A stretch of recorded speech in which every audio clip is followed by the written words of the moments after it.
Урматтуу депутаттар, каттоо жүрүп жатат. Каттоодон өтүңүздөр.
Урматтуу депутаттар, каттоодон өтсөңүздөр. Каттоо жүрүп жатат. Жыйыныбыз уланталы.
Урматтуу депутаттар, каттоо жүрүп жатат. Каттоодон 2 депутат өттү, кворум бар, жыйыныбызды улантсак.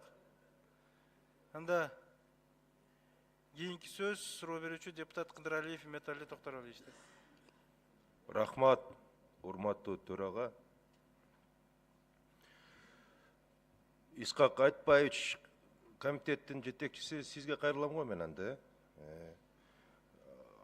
Албетте, мен айтып кетким келет да, урматтуу кесиптештер, мына 3 государственный органдын өкүлдөрү келип, МИДтики, ГКНБники, туризм келип айтышып атат да, жанагы биринчи пункт Шенген зонасына бар визаларды Кыргызстанга безвизовый кылып киришпегиле деп айтып атат да. Анан жакшы бир жөөлүү себептерди айтып беришип атат. Мен таң калам да, эмне үчүн биз буларды укпайбыз?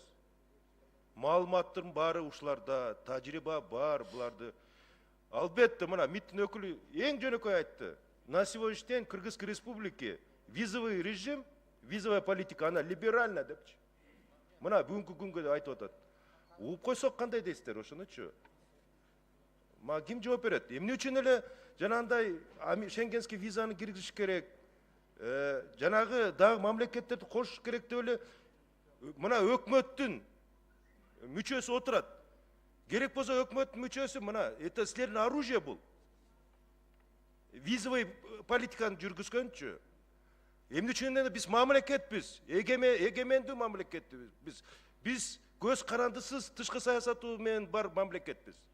Ошон үчүн бул силердин оружие, наоборот, бул керек, мындай безвизовый кылган болбойт, өтө көп деп силер жактабайсыңарбы өзүңөрдүкүчү? Эмне үчүн дегенде бул экономикалык кызыкчылыктарыбыз бар, саясий кызыкчылыктарыбыз бар, коопсуздук кызыкчылыктарыбыз бар. Ошолор деген только биз чече алабыз. Ошол бул бир инструмент да, визовый политика. Айтып коюңузчу мага. Урматтуу Металл Токтаралиевич, биз макул болуп атпайбызбы? Өз-өзүнчө добушка коюп туруп, эгерде албетте сиздер каршы добуш берсеңиздер, биз сиздердин оюңуздарды сыйлайбыз. Каршы добуш берүү менен чечсек болот бул маселени. Жалпы мыйзам зыян тартпасын деп атпайбызбы? Өз-өзүнчө коелу, биринчи берененин биринчи пунктуна каршы берели, эгерде жакпаса. Эч ким таңуулап аткан жери жок да. Биз сунуш киргиздик. Каршы болсоңуздар, каршы добуш берип коюңуздар. Чечилет маселе. Жалпы мыйзам зыян тартып калбаш керек да. Мыйзам негизи жакшы да. Убакыт көрсөттү. 2012-жылдан бери тенденция өсүүгө алып келди. Кудай сактасын, эч кандай жаман нерселер болгон жок. Болбой да койсун мындан ары. Эми ошол мамлекеттин саны өкмөт өзү 10 мамлекетти дагы киргизбедиби? Көбөйтөлүбүз. 44кө дагы 54 болсун деп. Эми ошол мыйзам өтсүн да. Эгерде биз киргизген сунуш жакпай атса, аны өзүнчө добушка коюп каршы добуш берели. Бүттү, ушу менен чечилет маселе. Биз аны настаивать этип аткан жерибиз жок, добуш берүү менен чечилет да бардыгы. Рахмат, Исхак Айтбаевич. Мен сиз, Исхак Айтбаевич, Дастан Далабаевич, мен 3 жылдан бери чогуу депутат болуп иштеп, мен баа берем. 10 секунд кошкула. Действительно, силер мындай либеральный политиканы, принциптерди дайыма колдогон депутаттарсыңар да, ал бизге сөзсүз керек. Бирок башка мындай коопсуздук маселелери бар экен, дагы бир мамлекеттик бир иш маселелер бар экен. Ошон үчүн бүгүнкү күн. Рахмат. Урматтуу Исхак Айтбаевич, урматтуу Дастан Далабаевич, мыйзам автору катары регламент айтып кетейин. Азыр мен добушка койсом жалпысынан коёмун. Анткени комитеттин чечими чыгып калыптыр, жалпысынан колдонулган. Биз жалпысынан колдоп чыгаргансыздар. Азыр мен мындай кылбайлы. Аз Дастан Далабаевич, мен жооп берип коеюн. Өз-өзүнчө койсом, анда мен комитеттин чечимине каршы кетип калган болуп калабыз. Комитет жалпысынан алып берип колдоп бергенсиздер, мен ошону коюшум керек. Ал добуш менен чечилет, же жактырылабы, жактырылбайбы, аны добуш чечет. Бирок эми болсо Дастан Далабаевич, азыр сиз макул болсоңуз, сунуш киргизсеңиз күн тартибине алып, кайра комитетке жөнөтөлү. Дастанбек Арысбекович, каршы ушуна кылалы. Макулсуздарбы? Ооба. Урматтуу Дастан Арысбекович. эгерде регламент жол бербесе, биз албетте өзүбүздүн улуттук коопсуздук комитетинин пикирин сыйлайбыз жана угабыз. Эгерде ошондой кооптонуулар болуп аткан болсо, биз комитеттин төрагасы катары экинчи режимине бизге комитетке кайтарып бериңиздер, бир ошол пунктту алып салайлы дагы. Чечилди. Жакшынакай кылып алып чыгалы. Рахмат. Мага азыр регламентти дагы көрсөтүштү. Ошо регламент. 6-бөлүгү Анда 57-берене. урматтуу депутаттар, азыр мен сунушту сунуш киргиздим. Дастан Далабаевич макул болду. Комитеттин тийиштүү комитеттин төрагасы да макул болду. Ошону добушка коем. Экинчи микрофон процедурный. Эми бизге баягы жазылып алгандарга жетпей калып туруп эле ар дайым орто жолдон чакырып алуу же болсо. Берден мен айтып коеюн да. Дастан Далабаевич, биринчиден бул мыйзамды жазганга эмне зарыл болду сизге? Эмне кыйынчылык болду? Бирөөлөр жалап кылдыбы? Келе албай атабыз Кыргызстанга. Дастан Далабаевич чечпесеңиз болбой калды деп кагаз келдиби сизге?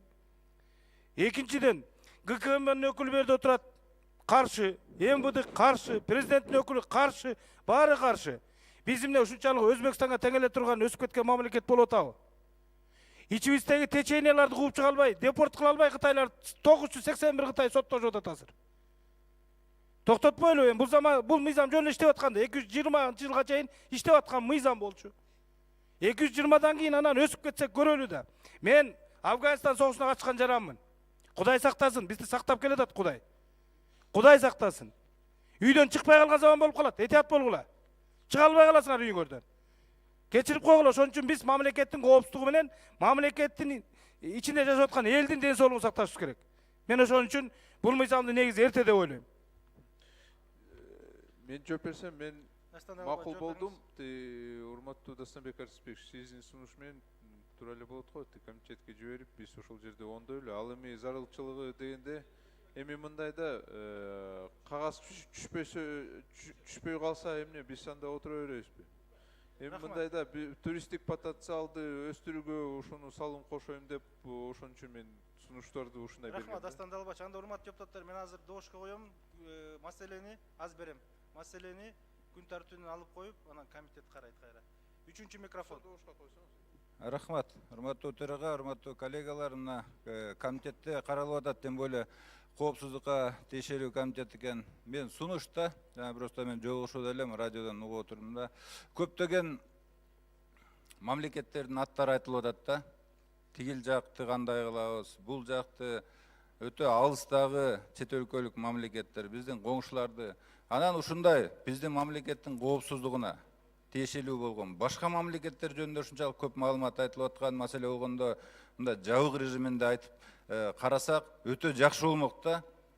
Эми азыр карачы, канча нерсени айттык. Булар бизге кирип келсе эртең, ошон үчүн мына бу жерде УКМК отурат. Биздин коопсуздук боюнча комитет кээде сунуш берип туруп, мен ойлойм, бүгүнкү ушул маселени жабык режимде карасак жакшы болмок экен да. Мен просто кеч келип калдым ошо сунушта. Ушунча маалымат кетти, алардын баары угуп атат да. Элчилердин баары угуп атат, койкуй биздин мамлекетти булар көргүсү жок экен деп. Ошондуктан ушул маселелерге сунуш абайлап комитетте караганда да ушундай маселени жабык режимде карасак жакшы болмок го депчи. Рахмат. Биринчи микрофон, анан төртүнчү. Рахмат, Дастан Арыспекович. Мен да жазылдым эле, бир эле оюмду айтып кетейин дедим. Мына мыйзам иштеп атканына 2012 жылы кабыл алганбыз. Мен азыр салыштырып көрсөм, 44 мамлекетке берилгенден кийин 66 миңден туристтердин саны бүгүн 99 миңге өсүптүр. Болгону бир 50%га да 6-7 жылдын ичинде. Мен келем деген киши ансыз деле келет дейм да бизгечи. Анан экинчиден эң негизгиси, урматтуу кесиптештер, азыр бизде 2017 жылдан бери, 1 жылдан бери электрондук виза кийилген. Абдан эркин, либералдаштырылган да. Менимче эч кандай проблема жок го дейм визанын. Мурдагыдай анан кагаздарды берип, аны 1 айлап, 2 айлап күткөн жок азыр. Электрондук бердиң, 5 күндүк, 3 күндүк өз мөөнөтү бар. Ошо менен ала берет анан. Анан жанагы консульский сбор боюнча да айтып кетким келет да, ошо $40 $70 келем деген киши керек болсо $170 төлөп деле келет да. Андан эле баягы коррупция мындай дей бербейли, ошонун кызыкчылыгы деп мен терең ишенем. Мына коопсуздук комитети дагы, ички иштер министрлиги, чек ара кызматы, тышкы иштер министрлиги андай коррупциядан алысыраак го дейм да. Ошону дагы айтып кетким келет. Ала келем деген жөн эле келет. Ошондуктан мен да сунуш берет элем. азыркы мына чечимди да колдоп, комитетте караганда дагы өтө мындай кылдаттык менен мамиле кылсак, негизгиси кандай болгондо да көзөмөлдө болуш керек. Кирип чыккан мамлекеттик органдардын көзөмөлдө, мамлекеттин көзөмөлүндө болуш керек. Ошондо биз өзүбүздүн мамлекет үлгүсүндө дагы коопсуздугун сактайбыз деп айтып кетет элем да. Ана комитетте караганда дагы абдан мындай диккат караш керек. Сиздер да мына тышкы иштер министрлигинин өкүлчүлүгү, күч органдары комитетте талкууну жүргүзүш керек, көбүрөөк айтыпчы. Мондай мен кошулам, пленаркада көп мындай мамлекеттердин аттары аталып кетип атат. Ошону комитетте ылдыйда чечип туруп, анан бияка даяр мыйзам алып чыксак, ошону колдосок туура болот эле. Рахмат. 4-нчү микрофон, процедурный маселе. Жамалдинов Өнүгү. Урматтуу төраға, урматтуу депутаттар, мен деле жазылдым эле. Убакыт болбой токтотуп койдуңуздар, ошондуктан мен да чыгып берек оюмду айтайын деген максатта чыгып калдым да. Чындыгында эле мыйзам болсо, биз биринчи кезекте мамлекеттин коопсуздугун карашыбыз керек. Азыр мына өкмөттүн мүчөлөрү бардыгы бул мыйзамга каршы болуп атса, анан биз эми зорлукта бул жакта өткөзөбүз десек, эртең ал жактан эле вето келет кайрылычы мисалга. Ошондуктан анан жанагы бир-эки депутаттар айтып калды, биринчи пунктты алып коелу, калганына добуш берели депчи. Андай болбойт эч качанчы. Коюлса комитеттин чечими толугу менен коюлат күн тартибинен. Ошондо добуш беришке, же болсо азыр комитетке деп атасыздар, комитетке барсындан да жакшы бышырып туруп алып келсин. Рахмат. Биринчи кезекте биз мамлекеттин коопсуздугун ойлойлу да. Рахмат. Анда урматтуу депутаттар, мына Дастан Далбаевич, мыйзам автору катары макул болду. Добуш менен чечпейли, урматтуу депутаттар. Добушка эле өтпөйлү, убакытты жөн эле каратабыз. Тартибинде көп маселелер бар, урматтуу депутаттар. Ошону бүтүрөлү, мына артка берели, комитеттен талкуу кылат, ошол жерден барып дагы сунушуңуздарды бериңиздер. Добушка коем сунушту. Добуш бериңиздер, урматтуу депутаттар.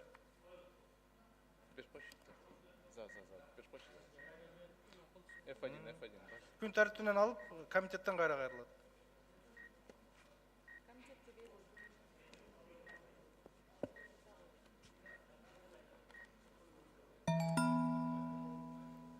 Макул 54, каршы жок, бар 54, катталды 82, добуш өттү, мыйзам долбоор күн тартибинен алынды. Эми комитеттен карап, урматтуу депутаттар, урматтуу комитет мүчөлөрү, Дастан Далбаевич, өкмөт менен келишип бардыгын бүтүрүп келсеңиздер. Жок, калганы уже бүт баары макулдашкан, калганы каршылык жок. Рахмат.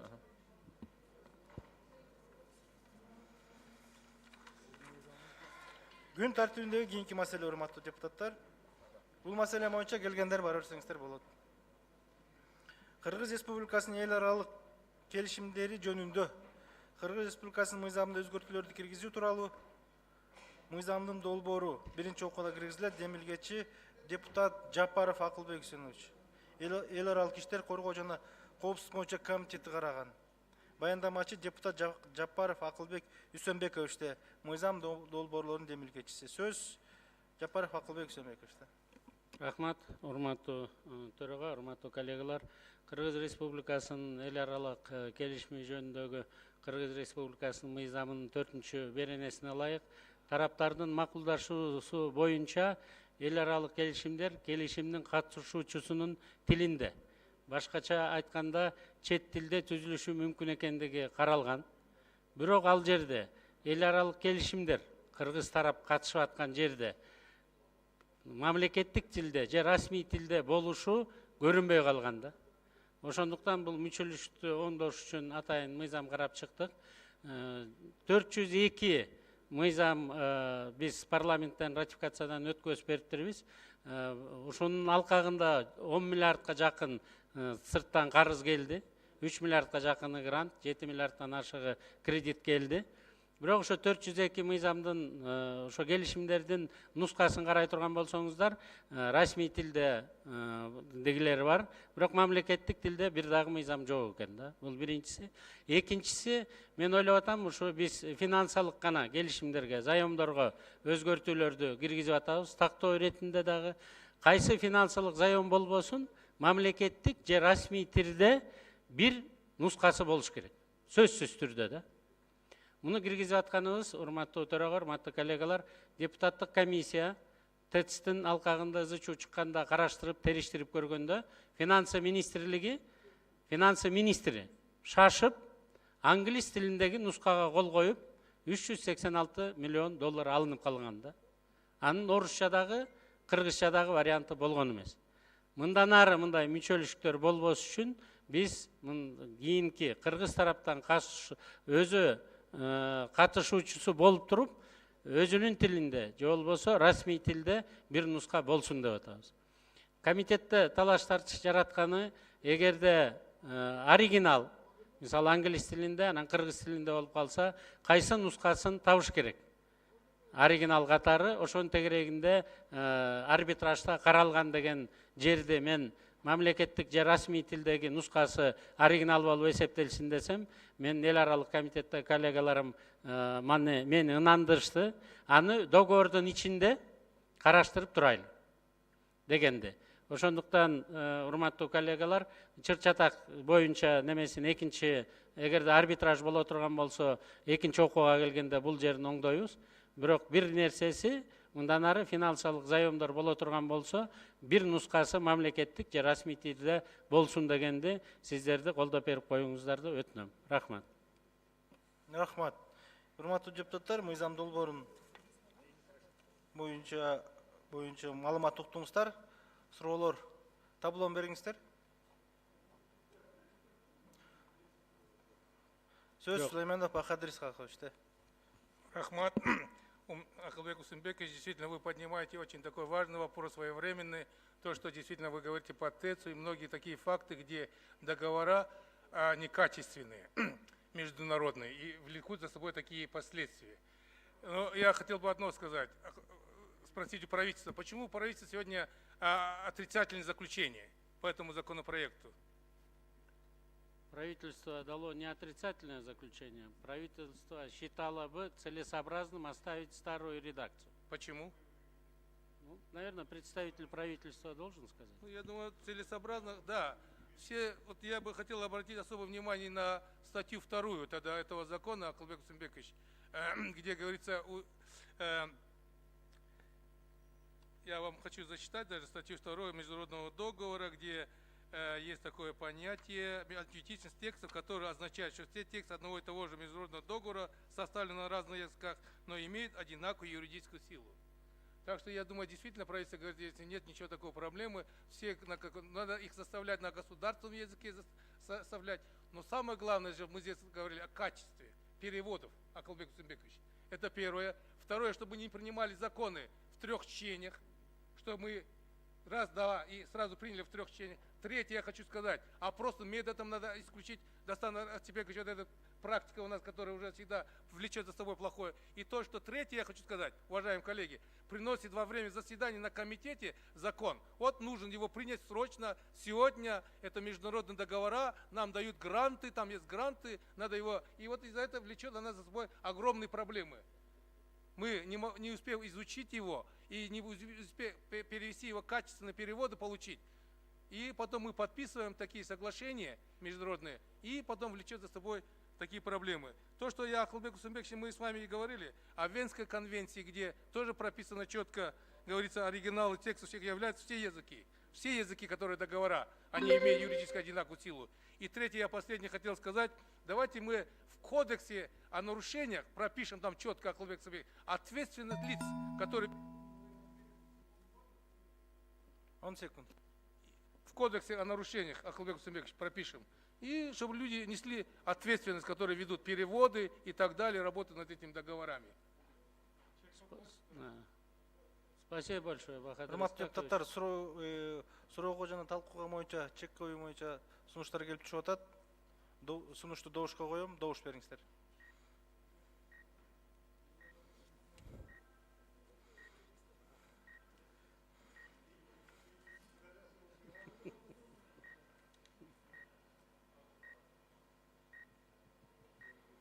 Добуш бериңиздер. Макул 50 каршы 1 баары 51 катталуу 91 сунуш өттү. Суроого жана талкууга чек коюлду. Кийинки сөз депутат таблон бергиле. Турузбеков Бактыбек Сагындыковичте. Рахмат, урматтуу төрага. Урматтуу Акылбек Усенбекович. Думаю, поправки в закон к месту. Вот, вероятно, данная поправка имеет предысторию. Был ли прецедент по займам, когда обязательства были не в пользу Кыргызской республики? Вот, единственный прецедент был, когда министр финансов была вынуждена подписать на английском языке заем в объеме на 386 миллионов долларов. У нее на руках не оказалось варианта на русском и на кыргызском языке. Конечно, законопроект очень важный, нужный, я считаю. Поэтому в свете этого я хотел бы обратить внимание, уважаемый Акылбек Усенкулович, уважаемые коллеги, что деловая практика показывает, обычно на ратификацию проекты законов поступает после подписания президентом или премьер-министром международного договора. Это означает, что часть мероприятий априори по согласованию уже в другой стране пройдена. Соответственно, менять текст договора не представляется возможным. Я думаю, в этой связи надо усилить ответственность сотрудников. Я поддерживаю сотрудников, исполнителей на начальном этапе. Есть ведь пример, Акылбек Усенкулович, вот по турецкой клинике Нафучика, построенной на гранты средств турецкого агентства ТИКа. До сих пор не введена в эксплуатацию из-за вот такого рода технической недоработки. Есть ли вот такие еще проекты? Ну, у меня таких пока сведений нету, но думаю, вот создана рабочая комиссия, я его руковожу, в Комитете по бюджету и финансам. Мы разбираемся со всеми соглашениями. Вот 402 соглашения, которые у нас зарегистрированы в Министерстве финансов. Но вот сегодня вы тоже были свидетелями того, что Европейский Союз нам предоставил 13,6 миллиона евро. Она не зарегистрирована в Минфине, и мы будем с такими случаями отдельно разбираться. Вот в сравнительной таблице вот последний пункт дополнения вы даете же вот, по международным договорам. Я думаю, это и правительству, и МИДу довольно большая будет подмога. Урматтуу Азбек Аманович, вот ушундай вот один случай сейчас Акылбек Усенкулович айтпады, ушундай проекттер болду эле ушундай прецеденттер. Мына бир Фучик клиникасын айтып берди, Минфин кол койгон, Акылбек Усенкулович айтып берди. Менде андай маалымат жок, бирок бул боюнча биз өкмөттүн корутундусу бар, расмий. Первый вице-премьер Бороновдун колу менен келген. Ошол жерде өкмөттүн позициясы көрүнгөн, барат ал жерде. Урматтуу өкмөттүн мүчөсү өкүлү Азбек Мамат, сиздерге мен бул мыйзам долбоорун колдойм. Бирок жана коллегалар да колдойт элем, ушул исполнительдер эң на начальном этапе ответственностин көтөрүп, ошону караш керек да. Себеп кийин кол койгондон кийин тиги башка мамлекеттен кол коюлуп келгенден кийин биз изменение кийире албайбыз да. Туура, урматтуу коллегалар, абдан туура сиз сунушту бердиңиз, Бактыр Өзбекович. Бирок, эгерде биз ушул мыйзамды алып тактап кое турган болсок, Венский конвенция боюнча бүт тилдин баарында биз договорлорду түзүүгө мүмкүнчүлүгүбүз бар.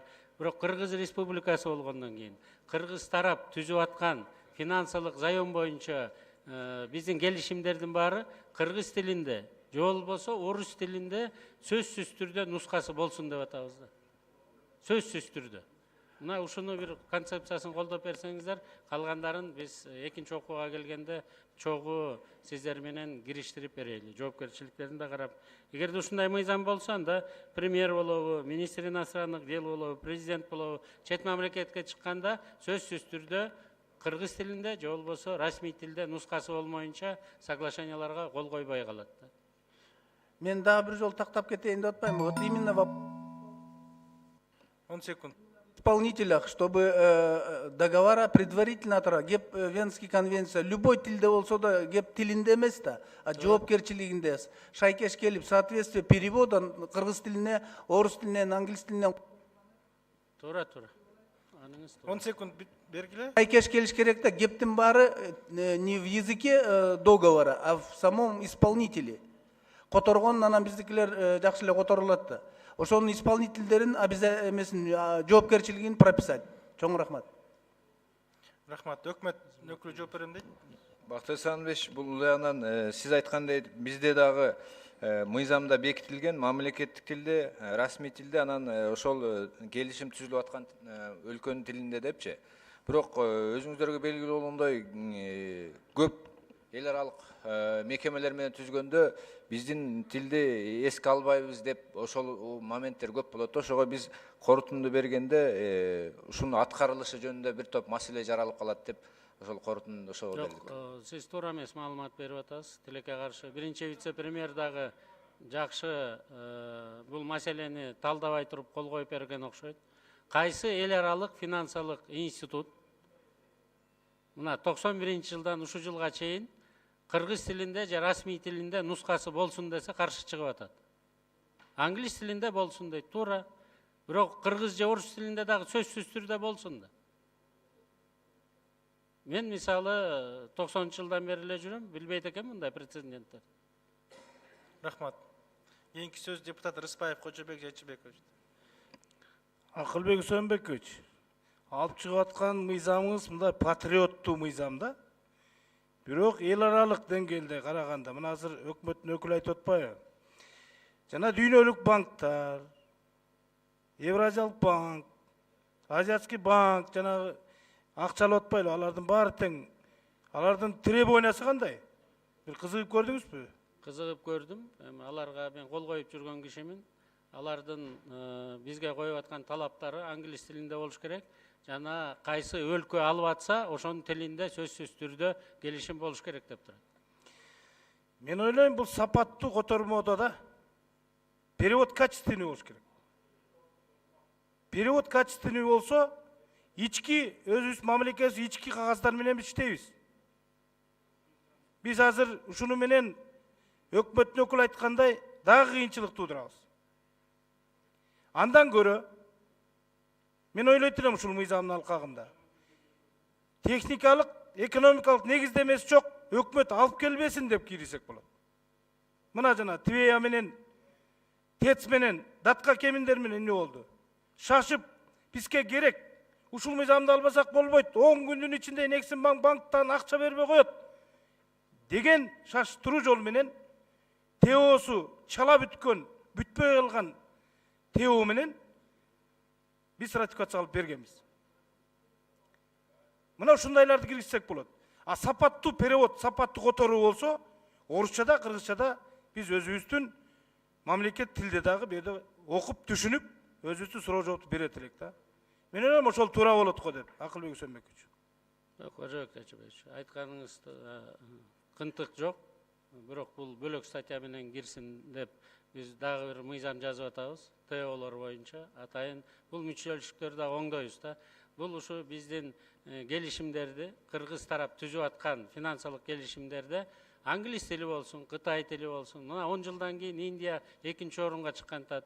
Индиянын дагы тили хиндиси болсун. Бирок сөзсүз түрдө жанында кыргыз тили же расмий тилиндеги договор болсун деп атабыз. Анда биринчи чет өлкө алгандан кийин кантип беребиз? Арбитраж каякта болот? Ошонун баарын орусча же кыргызча билишибиз керек деп атам. Акылбек Үсөнбекович. ТО боюнча биз мыйзамдын үстүндө иштеп атабыз. Сиз менен чогуу муну дагы аягына жеткизебиз. Андан көрө биздин расмий түрдө делегаттар чет өлкөгө барганда орус тилинде эмес, анда кыргыз тилинде доклад жасасын десек туура болот эле да. Туура, ал мыйзам дагы даяр. Аны да сиз менен чогуу иштейли. Анан азыр өкмөттүн өкүлү айткандан кийин муну өкмөт тарапта айтыш керек. Кандай кыйынчылыктар туулуп калат. Ошону карайлы. Чоң рахмат. Рахмат. Рахмат. Рахмат. Акылбек Үсөнбекович, туура мен бул мыйзамды колдойм. Бул негизи урматтуу депутаттар, бул башка мамлекеттер менен финансы кредиттер түзүлүп атканда келишимдер англисче болот. Бирок биздин баардык министрлер англисче билбейт экен, к сожалению. Алар билген, окуган кагазга кол коюш керек да, ошол үчүн ошо келишим түзүлүп атканда жанында же орус тилинде же кыргыз тилинде да перевод менен түзүлгөн келишим болсун деген мыйзам. Муну Акылбек Үсөнбекович демилгелеп, мына ушуну мыйзам менен камтып коеюн деп атат. Эгерде ушул мыйзамдарга көңүл бурбай бир министрлер кол коюп койсо, кийин ушул мыйзам алкагында жооп берсин деп атат. Туура. Жооп берсин деген мыйзам. Мына ошону тартипке чакырган мыйзам болуп атат. Келишимдер түзүлгөндө жанында расмий тилде, анан ошондой эле кыргыз тилинде, мамлекет тилде котормосу болсун. Ошону министр окуп туруп, анан кол койсун. Түшүнүп, кийин бир туура эмес кредиттер алынып калын деп айтылганда бул жерге келип айтпасын, мен ошондо англисче болчу, англисче билбейм, мен кол коюп коем деген, жоопкерчиликти мойнунан качырбасын деген мыйзам да. Ана ошону байлап койгонго Акылбек Үсөнбекович туура мыйзамды алып чыкты, мен өзүмдүн оюмду айтып кетет элем. Азыр өкмөттүн өкүлү ошондой эле финансы министринин орун басары сөз сүрүп атат. Саламатсыздар, урматтуу депутаттар. Биринчиден барыңыздар өзүңүздөр көргөндөй 4-берененин 1-пунктунда абдан так жана туура жазылып турат. Эл аралык келишимдердин баары кол коюлуп атканда ошол сүйлөшкөндүн шартына жараша мамлекеттик кээ бир учурларда жана расмий тилде түзүлөт деп толтурулат деп. Анан кийин мына Акылбек Үсөнбекович өзүңүз жакшы билесиз, сизде жана өзүңүз айтып кеттиңиз, чоң багажыңыз бар, ушул эл аралык кептин баары жана кээ бир депутаттар айтып кетпеди, биздин урматтуу депутаттар, ошол келишим түзүп аткан команданын сапатына жараша болот. Себеби ошол делегация барганда ар бир министрликтин протоколдук бөлүмү, ошол котормо бөлүмү, анан кийин үчүнчүдөн кээ бир ошол эл аралык институттар менен, мисалы өзүңүз жакшы билесиз, мына ФИДа менен, швейцариялык өлкөлөр менен алар айтат, официалдуу тил англис тили болсун деп. Анан биз ал жерде таңуулай албайбыз деп, кыргыз тили деп. Ошол жерде официалдуу бизге кыргыз тилин биздин адистер которуп тактап бериш керек. Ошого жараша кол коюп аткан жетекчилерибиз жоопкерчиликти тартыш керек.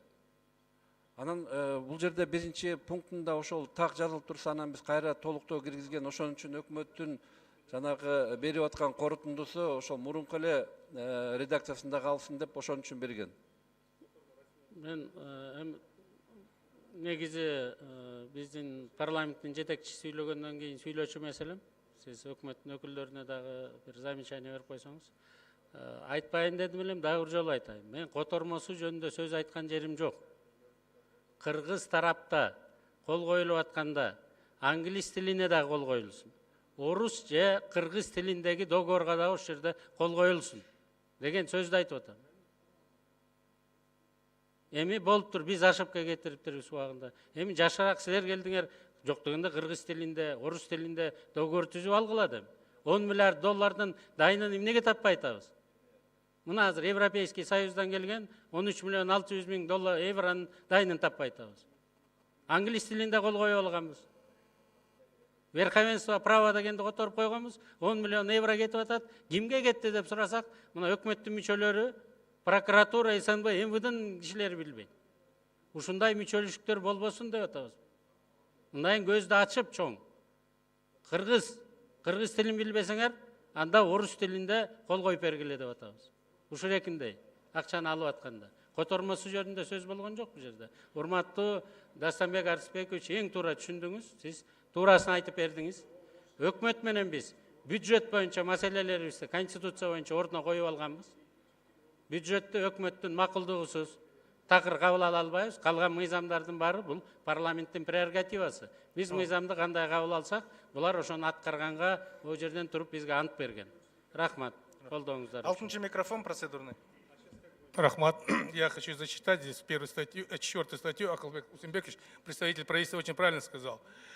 Первый пункт. Кыргызская республика заключает международные договора на государственном языке Кыргызской республики, а в некоторых случаях на официальном языке Кыргызской республики и на языке другой стороны международного договора. Здесь четко все сказано, уважаемые коллеги. И представитель министерства, правительства, Министерства финансов очень хорошо сказал, нет проблем. Здесь надо только знать качество переводов договоров. А вы вносите, Акылбек Усенбекович, в случае разногласий, я зачитаю, вот все, не буду дальше читать, в случае разногласий, расхождения указанных текстов международных договоров, оригиналом считать текст на государственном официальном языке. Тогда вы мне ответьте, в международном суде, на каком языке будет рассматриваться? Вот. В международном суде будет, ну, уважаемые коллеги, здесь же мы говорим, что на государственном языке есть. На международном суде, если... Я же вам вторую статью привел пример идентичности текстов, что будет в переводе, они имеют, на всех языках они имеют юридическую одинаковую силу. Ну, а в случае расхождений вы хотите, требуете. Это, я думаю, доноры ни одни не согласятся, которые нам дают кредиты, займы, гранты, они скажут, извините, дорогие мои, вы читайте законы, вот международные договора, давайте на эти будем прописывать все законы, договора, и будем ссылаться на эти тексты статьи. А не так, что вы давайте, вы так делаете, так делаете. Ну, мы уже и кредиты так не получим, и гранты не получим. Мы сами себе будем противоречить. Мы еще одну проблему себе вызываем, уважаемые коллеги. И не получился это завтра как с гражданским кодексом или уголовным кодексом. Мы обратно будем здесь стоять, кто как это сделал, почему вы так сделали, почему мы не можем получить кредиты, почему мы не можем рассмотреть эти в судах, как кумторта, почему получилось так. Тоже же некачественная подготовка договоров. Они о языках же говорят там. Тест, почему говорит этот договор с эти ТИАБИ? Тоже некачество переводов же. Там и на китайском было, и на русском было, и на киргизском было же, и на английском. Рахмат. Акылбек Сөмбекович микрофон бергілі. Автор қатары мыйсам. Рахмат, Бахадыр Исқақович. Эл аралык комитетте дагы бир топ мени үйрөттүңүз. Мен ошого ыраазычылыкты билдирем. Эмне болуш керек жөнүндө. Кандай эл аралык абройду кантип сакташ керек жөнүндө дагы аябай айттыңыздар. Бирок мыйзам жазыш менин укугум экен, ошо мыйзам менен колдонуп, кыргызча дагы бир жолу тактап сиздерге окуп берип коеюнчу, урматтуу коллегалар. Бүт мыйзамдардын баары эл аралык келишимдер менен мен чатагым жок. Орус тилинде, кыргыз тилинде, каалаган тилиңерде боло берсин. Бирок финансылык заем болуп атканда өзүнчө өзгөчөлүктөрдү киргизип атам да. Тактап дагы бир жолу кыргыз тилинде окуп берейин сиздерге. Финансылык каражаттарды мамлекеттик тышкы зайымдары боюнча Кыргыз Республикасы тарабынан, биздин тарабыбыздан түзүлүүчү эл аралык келишимдер мамлекеттик жана расмий тилдеринде. Ал эми айрым учурларда келишимдин катышуучуларынын тилинде мамлекеттик жана чет элдик же расмий жана чет элдик тилдеринде жүзөгө ашырылат деп атам. Ушул жерден точка коюп коелу деп атам. Арбитраждын баары договордун ичинде көрүлсүн деп атам. Сөзсүз түрдө мамлекеттик, анан чет элдик тил же расмий тил, андан кийин чет элдик тил болсун деген өзгөчөлүктөрдү финансылык заемдорго мен алып келип коюп атам, урматтуу коллегалар. Урматтуу депутаттар, ушу менен суроого жана талкууга жыйынтыкталган депутаттар жыйынтыкталды. 6-й микрофон. Рахмат, уважаемый Акылбек Усумбекович, я вас уважаю, конечно, ваше право писать законы, наше право отстаивать законы, мы должны вести правильную дискуссию и отстаивать закон, а я не вас, прошу вас меня больше не комментировать. Рахмат, Бахадыр Исақович. Добуш менен чечилет, мыйзам долбоору. Анда тийиштүү комитеттин корутундусун окуу үчүн сөз Перматов Искак Айтбаевичте. Урматтуу төрага, урматтуу депутаттар, эл аралык иштер коргоо жана коопсуздук боюнча комитеттин 2019-жылдын 22-январынан корутундусу мыйзам долбоору жактырылсын жана Кыргыз Республикасынын Жогорку Кеңешине биринчи окууда кабыл алуу сунушталсын. Рахмат, мыйзам долбоору добуш берүүгө жөнөтүлөт. Урматтуу депутаттар, бир аз убакыттан кийин добуш берүү болот. Келсеңиздер добуш берүү болот бир аз убакыттан кийин. Күн тартибине кийинки маселе. Кыргыз Республикасынын Жогорку Кеңешинин айрым токтомдордун өзгөртүүлөрдү киргизүү жөнүндө Жогорку Кеңештин токтом долбоору депутаттар Жоробеков, Алыбаев, Тотонов эл аралык иштер коргоо жана коопсуздук боюнча комитетти караган. Баяндамачы Перматов Искак Айтбаевичте сөз.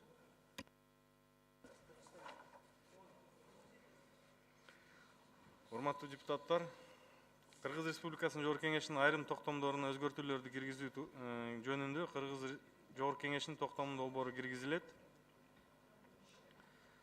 Токтом долбоору Жогорку Кеңешинин парламенттер аралык комиссияларынын Кыргыз тарабында жана эл аралык уюмдарды туруктуу депутаттык делегацияларынын курамдарында өзгөртүүлөрдү камтыйт. Өзгөртүүлөргө ылайык Жоробеков Тариел Улукбекович Азия парламенттик аралык ассамблеясына Кыргыз Республикасынын парламенттик делегациясынын курамына киргизилип жатат. Көз карандысыз мамлекеттер шериктештигине катышкан мамлекеттердин парламенттер аралык ассамблеясына Кыргыз Республикасынын парламенттик делегациясынын курамына Алыбаев Орозбек Артелевич киргизилгени жатат. Тотонов Нурбек Темирбекович Европа Бирлиги Кыргызстан парламенттик кызматташтык комитетине Кыргыз Республикасынын парламент делегациясына курамына киргизилип жатат. Колдоп бериңиздер суранабыз. Рахмат. Суроолор барбы, урматтуу депутаттар, токтом долбоору боюнча? Жок экен, анда токтом долбоору добуш берүүгө жөнөтүлөт. Кийинки мыйзам долбоору чет өлкөлөрдүн парламенттери менен кызматташтык боюнча Кыргыз Республикасынын Жогорку Кеңешинин достук депутаттык топторунун тизмегин бекитүү жөнүндө Кыргыз Республикасынын Жогорку Кеңешинин 2015-жылдын 19-ноябрындагы номер 31-6 токтомуна өзгөртүүлөрдү киргизүү тууралуу Жогорку Кеңештин токтом долбоору. Токтом долбоору экен, урматтуу депутаттар, бул эл аралык иштер коргоо жана коопсуздук боюнча комитетти караган. Баяндамачы Пирматов Искак Айтбаевич. Токтом долбоору. Урматтуу төрага, урматтуу депутаттар, токтом долбоорунун максаты болуп Аргентина Республикасы жана башка Түштүк Америка өлкөлөрү менен эки тараптуу мамилелерди чыңдоо жана өнүктүрүү, ошондой эле парламенттер аралык байланыштарды активдештирүү болуп саналат. Кызматташтык боюнча өзгөчө достук депутаттык тобунун түзүлүшү парламенттер аралык байланышты өнүктүрүүгө жакшы дем берет жана эки тараптуу маселелерди оң чечүүдө оң таасирин тийгизет. Эл аралык иштер, коргоо жана коопсуздук боюнча комитетинин 2019 жылдын 15 январындагы корутундусу токтом долбоору жактырылсын жана Кыргыз Республикасынын жогорку кеңешине кабыл алуу сунушталсын. Колдоп бериңиздерди суранабыз.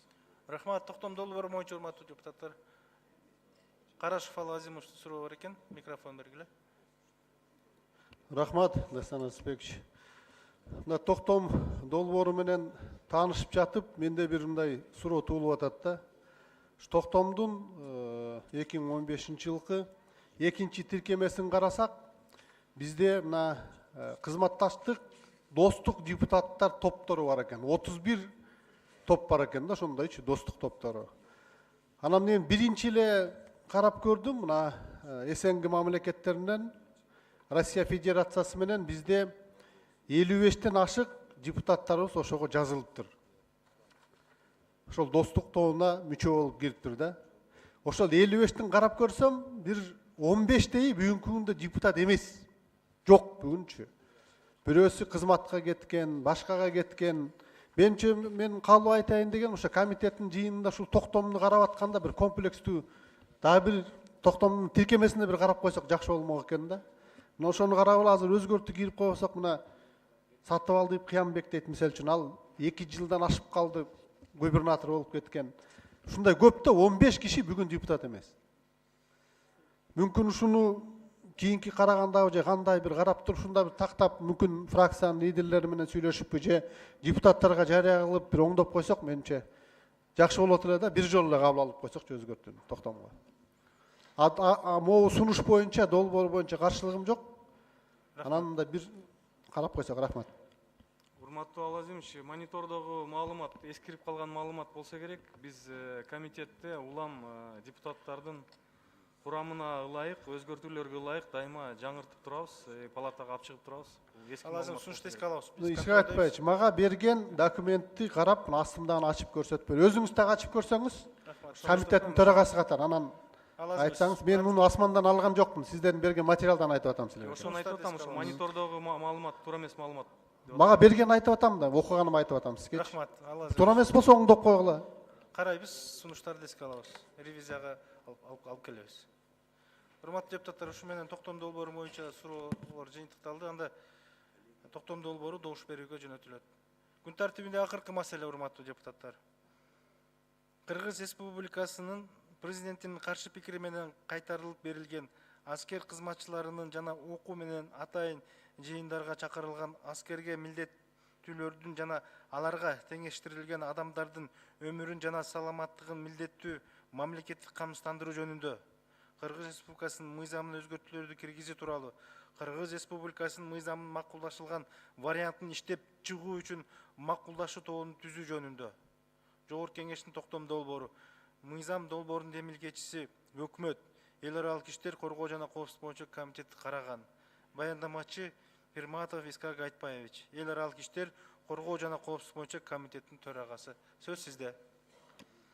Урматтуу төрага, урматтуу депутаттар, Кыргыз Республикасынын Жогорку Кеңешинин 2018 жылдын 28 июнунда Кыргыз Республикасынын өкмөтү тарабынан демилгеленген аскер кызматчыларынын жана окуу менен атайын жыйындарга чакырылган аскерге милдеттүүлөрдүн жана аларга теңештирилген адамдардын өмүрүн жана саламаттыгын милдеттүү мамлекеттик камсыздандыруу жөнүндө мыйзамын кабыл алган. Бирок Кыргыз Республикасынын президенти тарабынан мыйзамга чечимдер көрсөтүлгөн негиздер боюнча каршы пикир жөнөтүлгөн. Эл аралык иштер коргоо жана коопсуздук боюнча комитети Кыргыз Республикасынын президенттин каршы пикирин карап чыгып, мыйзамдын макулдашылган вариантын иштеп чыгуу үчүн макулдашуу тобун түзүү тууралуу чечим кабыл алды. Колдоп бериңиздерди суранабыз. Рахмат. Айтпайчы, урматтуу депутаттар, суроолор барбы? Токтом долбоору боюнча. Макулдашуу тобу экен. Жок экен, анда урматтуу депутаттар, токтом долбоору добуш берүүгө жөнөтүлөт. Рахмат, урматтуу депутаттар, ушу менен күн тартибинде маселе каралып бүттү. Азыр добуш берүүгө өтөбүз. Аппарат каттоону ачкыла, каттоону өтүңүздөр.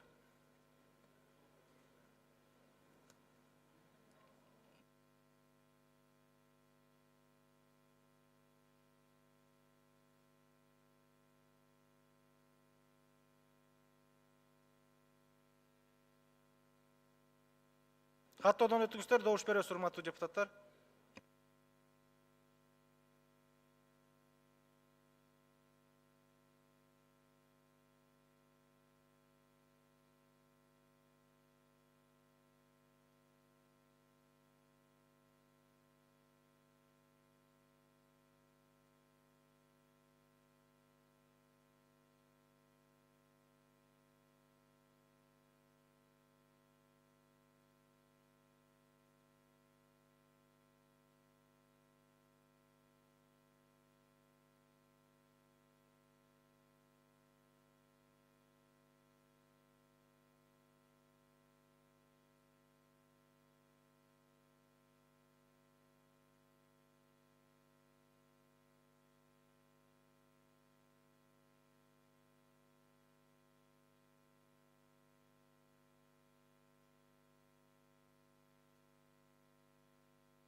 Рахмат.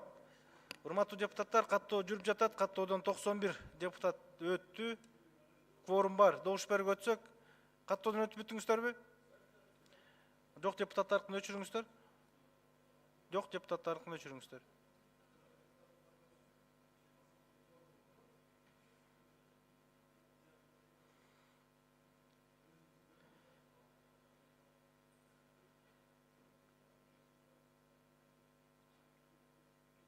Каттоо жүрүп жатат. Каттоон жаап алабы, урматтуу депутаттар? Болду. Каттоон жабыңыздар анда. Каттоодон 96 депутат өттү, кворум бар. Добуш берип өтсөк. Биринчи маселе 2019 жылдын 17 январында каралып, добуш берүүгө киргизилген мыйзам долбоору. 2018 жылдын 26 январында Бишкек шаарында кол коюлган Кыргыз Республикасы менен эл аралык өнүктүрүү ассоциациясынын ортосундагы каржылоо жөнүндө макулдашууну, жылуулук менен камсыздоону жакшыртуу долбоору, ратификациялоо тууралуу мыйзам долбоору демилгечи өкмөт, эл аралык иштер коргоо жана коопсуздук боюнча комитеттин чечими 3-чү окууда кабыл алынсын. Добушка коем, добуш бериңиздер.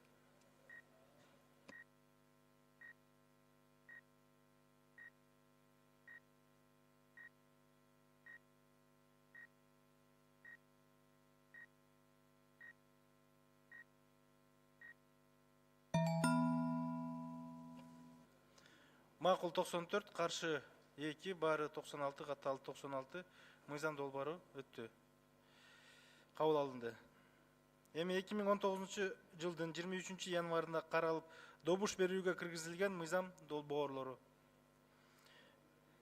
2018 жылдын 17 августунда Астана шаарында кол коюлган 2003 жылдын 25 декабрындагы Кыргыз Республикасынын өкмөтү менен Казакстан Республикасынын өкмөтүнүн ортосундагы мамлекеттик чек ара аркылуу өнүктүрүү пункттары жөнүндө макулдашууга өзгөртүүлөрдү киргизүү тууралуу протоколду ратификациялоо жөнүндө мыйзам долбоору демилгечи өкмөт, эл аралык иштер коргоо жана коопсуздук боюнча комитеттин чечими 3-чү окууда кабыл алынсын.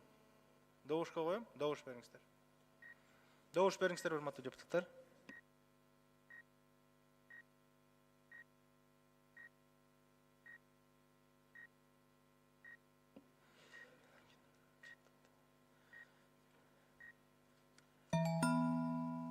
Макул 96, каршы жок, баары 96, катталып 96. Рахмат. 2018 жылдын 14 майында Сочи шаарында кол коюлган Евразия экономикалык бирлигинин 3-чү мамлекеттер, эл аралык уюмдар же эл аралык интеграциялык бирикмелер менен эл аралык келишимдери жөнүндө макулдашууну ратификациялоо тууралуу мыйзам долбоору демилгечи өкмөт, эл аралык иштер коргоо жана коопсуздук боюнча комитеттин чечими 3-чү окууда кабыл алынсын.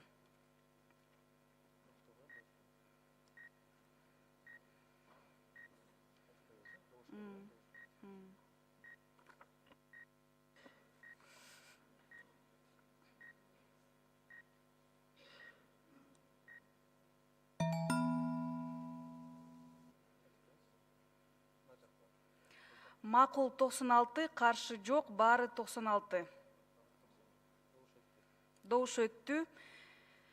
Төртүнчү мыйзам 2018 жылдын 2 февралында Алматы шаарында кол коюлган Евразия экономикалык бирлигинде товарларды идентификациялоо каражаттары менен маркалоо жөнүндө макулдашууну ратификациялоо тууралуу мыйзамдын долбоору демилгечи өкмөт эл аралык иштер коргоо жана коопсуздук боюнча комитетинин чечими 3-окууда кабыл алынсын, добушка коюлат.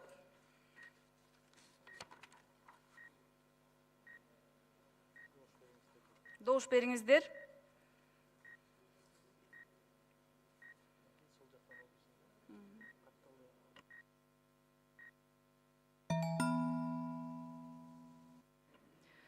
Макул 88, каршы 2, баары 90, катталды 96, кайрадан добушка коем. Урматтуу депутаттар, добуш бериңиздер.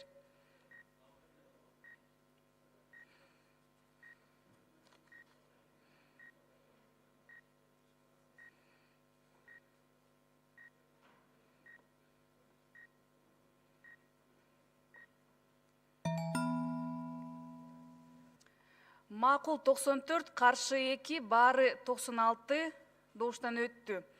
2018 жылдын 17 майында Астана шаарында кол коюлган бир тараптан Евразия экономикалык бирлиги менен анын мүчө мамлекеттеринин жана экинчи тараптан Кытай эл республикасынын ортосундагы соода экономикалык кызматташуу жөнүндө макулдашууну ратификациялоо тууралуу мыйзам долбоору демилгечи өкмөт эл аралык иштер коргоо жана коопсуздук боюнча комитетинин чечими 3-окууда кабыл алынсын, мыйзам долбоору добушка коюлат. Добуш бериңиздер.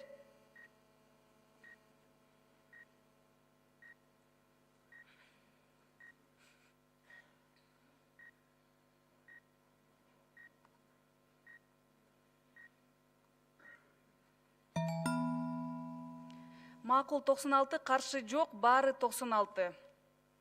Добуштан өттү. Бириккен Улуттар Уюмунун башкы ассамблеясы тарабынан 2006 жылдын 13 декабрында кабыл алынган жана 2011 жылдын 21 сентябрында кол коюлган майыптардын укуктары боюнча Бириккен Улуттар Уюмунун конвенциясын ратификациялоо тууралуу мыйзамдын долбоору демилгечи өкмөт эл аралык иштер коргоо жана коопсуздук боюнча комитетинин чечими 2-окууда кабыл алынсын. Добушка коюлат. Урматтуу депутаттар, добуш бериңиздер.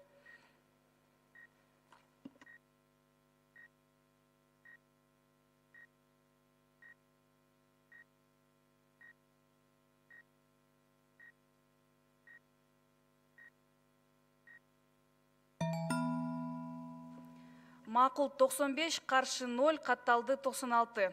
Мыйзам долбоору кайра өтпөй калды. Кайрадан добуш бериңиздер.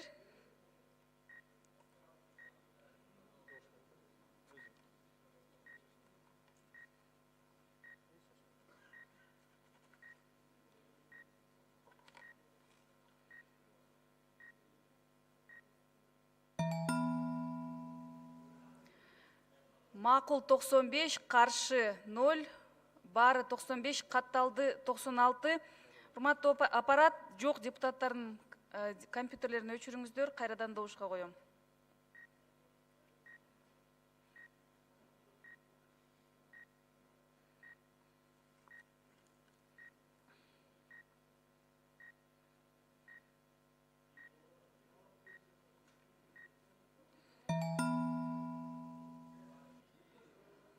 Урматтуу депутаттар, кайрадан добушка коем. Мыйзам долбоорун добуш бериңиздер.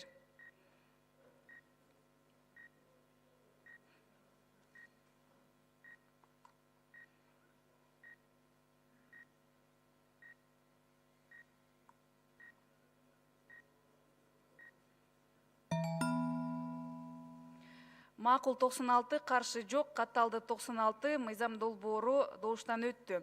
1925 жылдын 17 июнда Женева шаарында кол коюлган согушта тумчуктуруучу, уулу же ушул сыяктуу башка газдарды жана бактериологиялык каражаттарды колдонууга тыюу салуу жөнүндө протоколго Кыргыз Республикасынын кошулуусу тууралуу мыйзам долбоору демилгечи өкмөт эл аралык иштер коргоо жана коопсуздук боюнча комитетинин чечими 2-окууда кабыл алынсын. Добушка коем. Урматтуу депутаттар, добуш бериңиздер.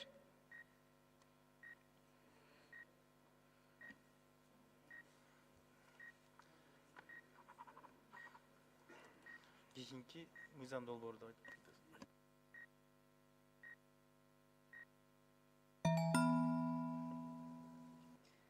Макул 96, каршы жок, катталды 96, добуш берилди. Кийинки мыйзам долбоору Кыргыз Республикасынын эл аралык келишимдери жөнүндө Кыргыз Республикасынын мыйзамына өзгөртүүлөрдү киргизүү тууралуу мыйзам долбоору.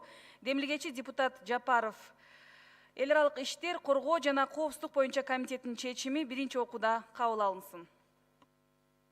Добуш бериңиздер, урматтуу депутаттар.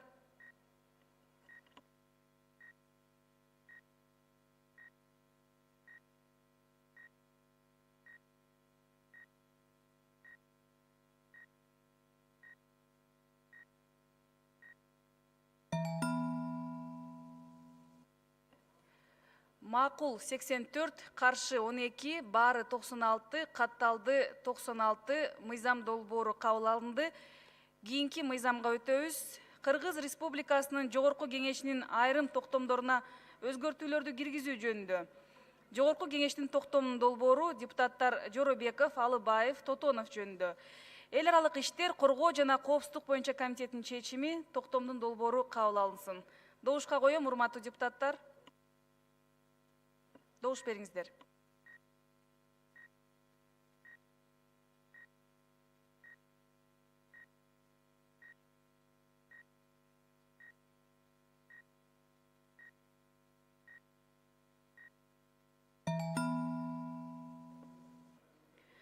Макул 95, каршы 0, баары 95, катталды 96, кайрадан токтом долбоору кабыл алынды. Урматтуу депутаттар, кийинки мыйзам долбооруна өтөбүз. Чет өлкөлөрдүн парламенттери менен кызматташтык боюнча Кыргыз Республикасынын Жогорку Кеңешинин достук депутаттык топторунун тизмегин бекитүү жөнүндө Кыргыз Республикасынын Жогорку Кеңешинин 2015 жылдын 19 ноябрындагы номер 31-4 токтомуна өзгөртүүлөрдү киргизүү тууралуу Жогорку Кеңештин токтомунун долбоору. Эл аралык иштер, коргоо жана коопсуздук боюнча комитеттин чечими токтомдун долбоору кабыл алынсын. Добуш бериңиздер, добушка коем, урматтуу депутаттар.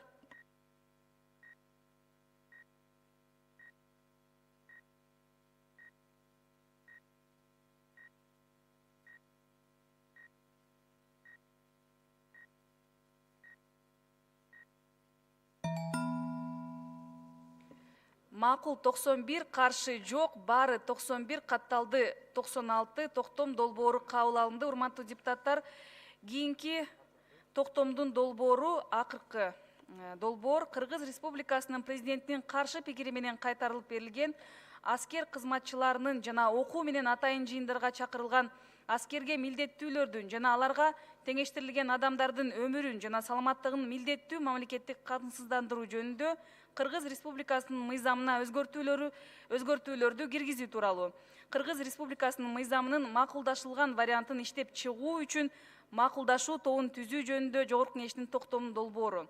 Мыйзам долбоорунун демилгечиси өкмөт, эл аралык иштер, коргоо жана коопсуздук боюнча комитеттин чечими токтомдун долбоору кабыл алынсын. Урматтуу депутаттар, добуш бериңиздер.